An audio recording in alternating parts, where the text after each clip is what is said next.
Hey guys, இந்த வீடியோவில் நம்ம நாட்டு சக்கரை பால்கோவா எப்படி செய்கிறதுன்னு தான் பார்க்க போகிறோம். அதுக்கு நம்ம 1 லிட்டர் பால் எடுத்துக்கலாம்.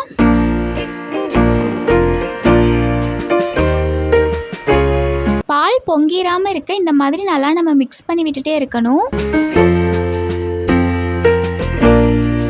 இது கூட நம்ம 4 சொட்டு எலுமிச்சை சாறு சேர்த்து நல்லா மிக்ஸ் பண்ணி விடணும்.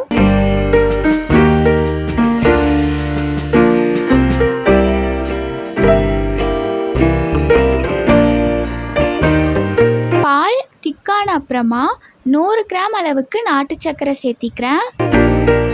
அடி பிடிக்காம நல்லா நம்ம இந்த மாதிரி மிக்ஸ் பண்ணி விட்டுட்டே இருக்கணும்.